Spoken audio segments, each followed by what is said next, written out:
एकीकडे ठाकरे बंधूंच्या युतीमुळे समर्थकांमध्ये आनंदाचं वातावरण असताना दुसरीकडे भारतीय जनता पक्षाकडून या युतीवर तीव्र टीका सुरू झाली आहे। दरम्यान अमित साटम आणि आशिष शेलार यांनी मुंबईचा महापौर मराठीच होणार असल्याची घोषणा केली।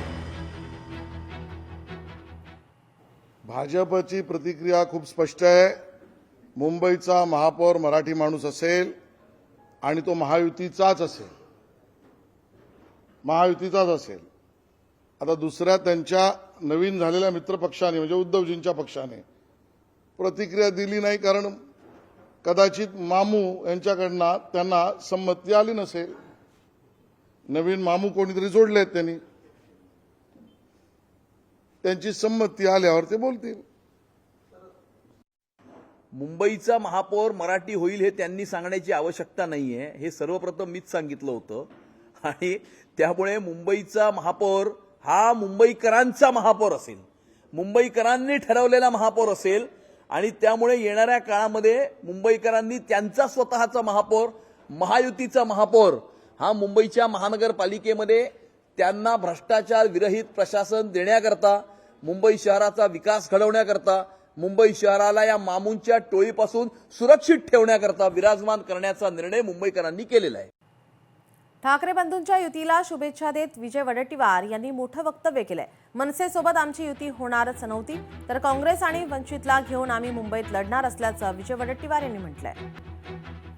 त्यांना शुभेच्छाही देतो आणि त्यांना या निवडणुकीमध्ये यश मिळो अशी भावना सुद्धा आम्ही व्यक्त करतो। काँग्रेसची पूर्वीपासूनची भावना ही मनसे बरोबर जाण्याची नव्हती, तर शिवसेनेबरोबर आणि शरद पवार साहेबांबरोबर जाण्याची कालही भावना होती, आजही आहे आणि उद्याही राहील। त्यामुळे आम्ही ते दोन भाऊ एकत्र लढतायत म्हणून आमचं काय होईल ते आम्ही बघून घेऊ। आमच्याकडून तो विषय संपलेला आहे। आम्ही मुंबईमध्ये काँग्रेस आणि वंचितला घेऊन लढण्याचा आमचा निर्णय झालेला आहे।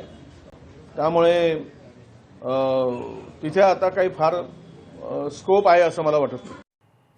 महायुतीने प्रचाराचा नारळ फोडलेला नाही, अजूनही महायुती संदर्भात आमच्या चर्चा सुरू आहेत। पुढील 1-2 दिवसांमध्ये निर्णय समोर येईल असं सुनील तटकरे यांनी म्हटलंय। प्रचाराचा नारळ फोडतो मी अशातला काय भाग नाही। नियोजित पद्धतीने प्रत्येक विधानसभा मतदारसंघामध्ये ज्या ठिकाणी आज आपले आमदार आहेत त्या ठिकाणी कार्यकर्त्यांचा मेळावा घेऊन कार्यकर्त्यांचं मनोगत, त्यांना आगामी येणाऱ्या महानगरपालिकेच्या निवडणुका या माध्यमातून अधिक ताकद शक्ती देणं हा त्याच्या पाठीमागचा हेतू आहे। महापालिकेच्या संदर्भातला अंतिम निर्णय मी आपल्याला सकाळी सांगितल्याप्रमाणे 2 दिवसात अधिकृतपणाने आम्ही बसून जाहीर करू। लोकशाही मराठी ऐका, पहा, जागरूक रहा।